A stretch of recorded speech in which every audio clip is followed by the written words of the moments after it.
What if everything you were taught about hard work was never meant to empower you, but to control you?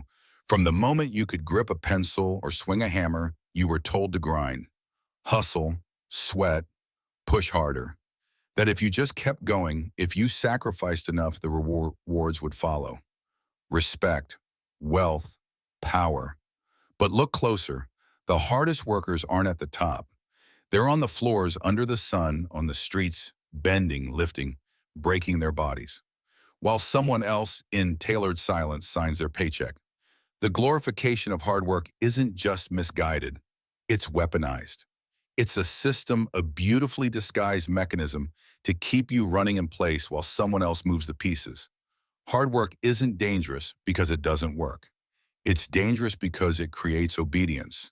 It turns men into machines, predictable, visible, tired, and therefore harmless. The exhausted don't rebel, the loyal don't question. The grinding man never notices the treadmill beneath his feet disguised as a staircase. Progress, they call it. But you never really climb, you cycle. Niccolo Machiavelli once said that appearances deceive, that those who seem the most virtuous are often the most cunning. And maybe the greatest con of our time is the cult of effort itself. In Renaissance Florence, those in power weren't the ones toiling in the alleys or forging weapons. They weren't dying on battlefields. They were calculating, watching, waiting. Power isn't earned through effort. It's taken through vision, through timing, through quiet, deliberate strategy. The masses worship the worker. The elites design the system that makes the worker necessary. Ask yourself who benefits from a culture that exalts exhaustion.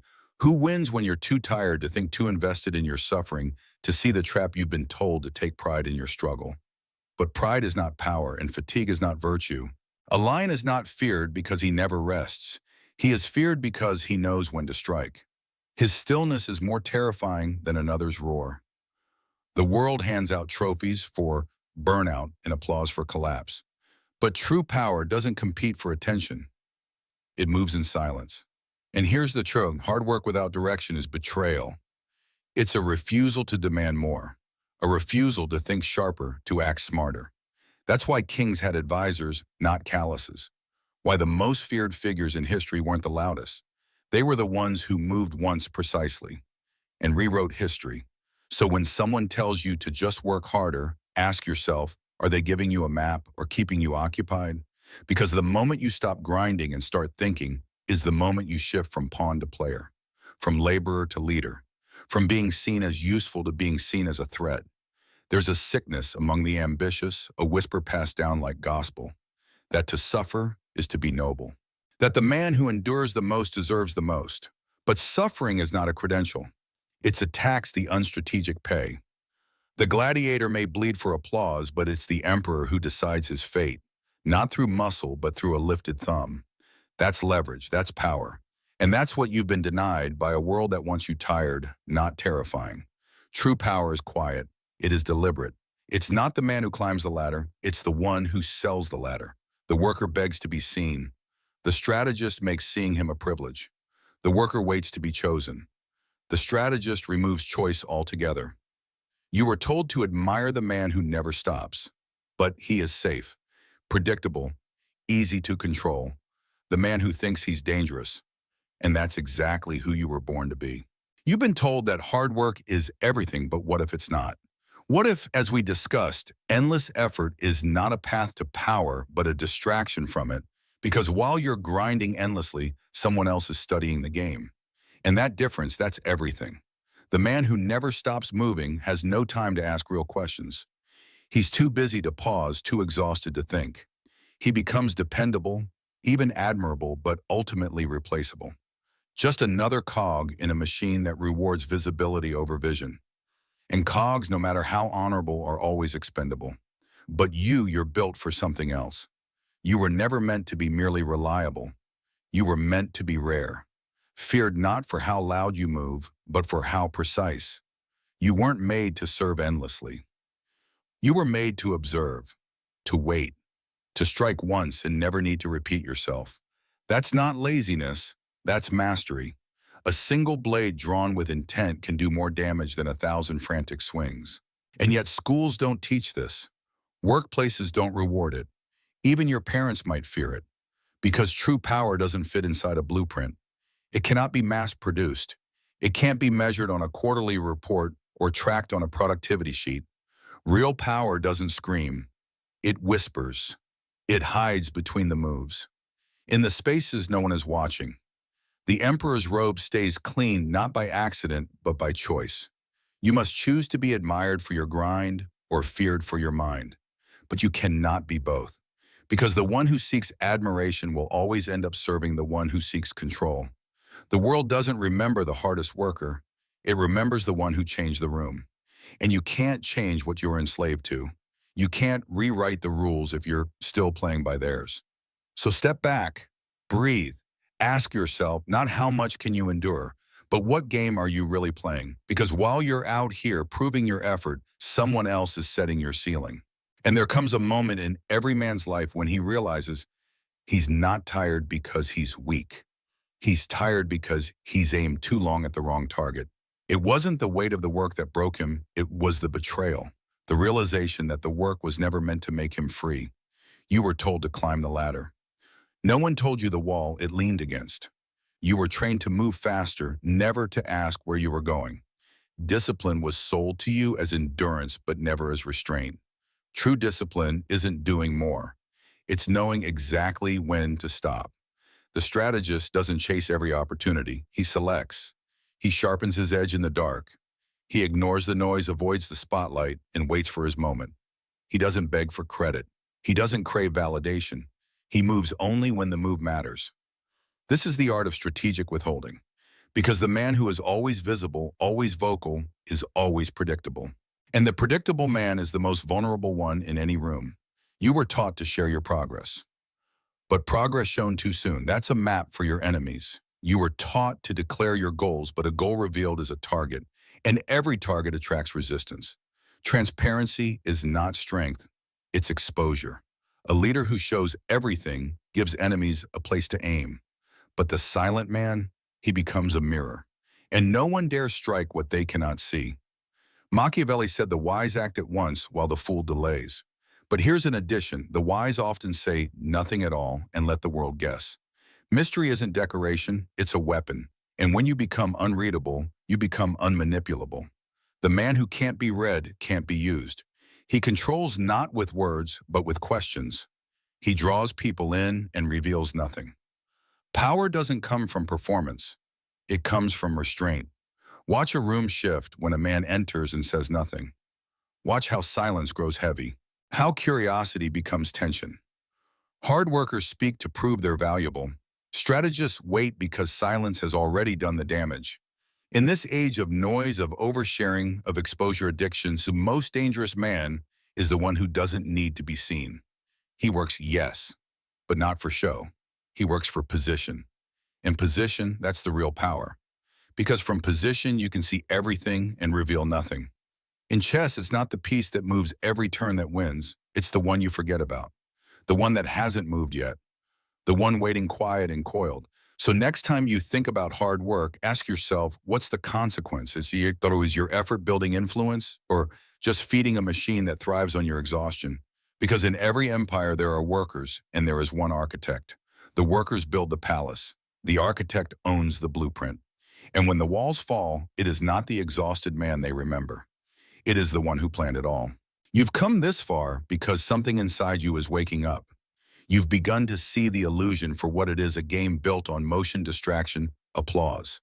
But when the man who has labored for praise finally realizes that applause doesn't feed him, doesn't free him, doesn't elevate him, he wakes up to a painful truth. That noise he thought was validation was a leash wrapped in the rhythm of clapping hands. Because when your actions depend on external praise, you're no longer acting, you're performing. And performers don't win wars. They don't build empires. They entertain the ones who do. Hard work has been weaponized against you. Romanticized, glorified, sold as nobility. But nobility without power is a beautiful eulogy, not a legacy. You weren't born to be remembered fondly by those who used you. You were born to win. And to win, you must begin to value something far rarer than effort control. Control of your time, your perception, your narrative, your outcomes. These things don't come to the man who grinds the hardest. They come to the man who moves the fewest times but moves everything. The one who steps with perfect aim while others run in place. The one who understands the difference between being seen and being in control. Effort is visible. Leverage is invisible. The ones truly in control are not sweating. They're profiting from the sweat of others. They shift perception, move resources, redirect attention, all without breaking stride. You were taught to admire the tireless, but Machiavelli would urge you to respect the patient. The man who waits to be seen chooses when to speak, and leaves no trace behind. This is power, not chaos, not noise, not endless motion, but measured intentional force. Look at the battlefield. The general doesn't fight. He doesn't swing the sword or carry the burden. He observes, he directs, he calculates terrain measures, timing applies pressure at the exact moment it matters. Force without precision is wasted. One wrong move, one early strike, and the entire army collapses. The brave soldier charges. But the war is won by the man who reads the silence before the storm. That's where most men fall. They believe if they just keep pushing harder, someone will notice. Someone will hand them the crown. But crowns are not given. They are taken by men who understand the hidden rules. Men who don't wait to be chosen because they've already rigged the game. Ask yourself, why do the most powerful men in history cherish stillness? Why do they disappear into silence, rise before the world wakes, cut out distractions? Because they understand the cost of clutter. They guard their attention like a throne. While others chase dopamine and applause, they build structures the world will one day obey. You were told that resting is weakness, but that's the belief of the pawn. The king does not rush. The king does not panic. The king waits until every piece has moved, then makes one move that ends the game. Your obsession with being busy is costing you your position. Your hunger to always be seen is blinding you to where you actually stand. Your addiction to motion is the very reason you are stuck. The next level of power does not require more effort. It requires fewer moves, sharper moves. The kind of moves made in silence, the kind that forces others to speak just to fill the void you have created. That's how you know you've shifted arenas. When your silence causes more disruption than their volume. When your absence is louder than their presence. That's where hard work ends and power begins. So understand this, working hard isn't wrong, it's just not enough. It's the beginning, the boot camp, the filter. But staying there, that's the trap. Because the world doesn't reward effort, it rewards effect. It doesn't crown the man who tries the most. It crowns the one who alters everything with the least movement. The crowd cheers for the fighter who bleeds, but the kingdom belongs to the man who never had to fight at all. And if that makes you uncomfortable, let it. That discomfort is the beginning, the fracture in the illusion, the final gasp of the lie that's been choking your potential. Because deep down, you already knew. You knew the grind was hollow, the applause meaningless, the exhaustion a thief that never paid you back. You just didn't have the words for it. Now you do. Hard work without direction is servitude. Hard work without detachment is addiction. Hard work without leverage is enslavement dressed up as honor. And if you want to rise, you must do more than labor. You must escape the pattern. Step back, observe, move once with precision, like the hand of God crossing the chessboard. Because once you've felt what it's like to win in silence, you'll never return to begging for recognition. You will no longer want to be admired, you'll want to be remembered. And that shift, that cold, silent, calculated shift, is what separates the man laying bricks from the one designing empires. So now choose. Will you keep chasing the pride of labor or enter the ruthless stillness of strategy? Will you keep exhausting yourself for approval or become unreachable, unreadable, untouchable? Because the man who cannot be touched cannot be controlled. And the man who cannot be controlled becomes legend. If you've made it this far, it means you're ready to disappear from the crowd, ready to become the storm they never saw coming. So tell me in the comments, are you ready to let go of the grind? Are you ready to let go of applause? If this message struck something deep inside you, if it finally gave words to what you've always felt, then write it. Say it aloud, I choose leverage over labor. Let's see who's ready to rise without permission. And don't stop here. The next video is where we sharpen the next weapon. Watch it now.